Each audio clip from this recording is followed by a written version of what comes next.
SB19 is living proof that anything is possible for those with talent and dreams. But sometimes, this message is misunderstood by many. People often believe that as long as you do not give up, success will automatically come. Others think that having talent alone is enough to reach your dreams. However, there is one quality that makes SB19 different, something that many people do not completely understand. Their latest EP shows this clearly. Paano mo hihigitan yung sagad mo?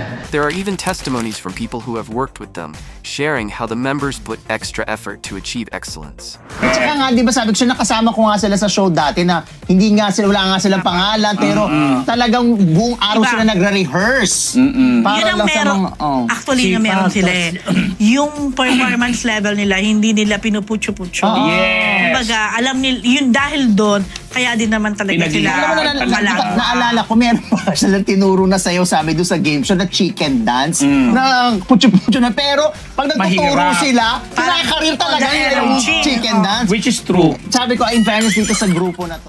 Yung OC talaga nila, hands-on nila sa mga bagay-bagay. Like, last year, I got to host for their 6th anniversary celebration sa Araneta Coliseum. Bawal brands no?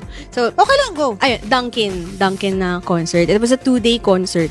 Tapos, nung rehearsals, nakita ko talaga doon kung paano sila ultimo ilaw. Kasi nanonood lang ako sa kanila parang during their blocking. Tapos meron kasi dong moment na ito yung LED, tatayo silang 5 dyan. So dapat silhouette lang ang kita. Sobrang hands-on nila, pati yun talagang pinaperfect nila. Si Justin tsaka si Josh, parang nagkakadiskusyon na sila na, pwede po bang may parang blue na ilaw or yellow na ilaw? Tapos si Josh, hindi pa, maniwala ka sa akin, makikita tayo dyan, hindi na tayo maging silhouette dyan. Tapos si Justin, hindi, try lang po natin. Tapos nagbabatuhan na sila doon, tapos hindi na alam ng mga staff kung ano bang gagawin natin. Pero ganun sila, as in, ultimo ilaw. Ano talaga sila, gusto nila perfect talaga lahat. Which is something I really admire about them. And I think that's the reason also why they've become successful. Yes! Kasi ganun yung mindset nila na hindi pwedeng okay na to. Oo. Talagang they do everything they can to give it their all para magkaroon ng best experience yung fans nila. This is something that new P-pop groups need to understand. Talent and determination are not enough. In the long run, excellence is what keeps fans inspired and interested.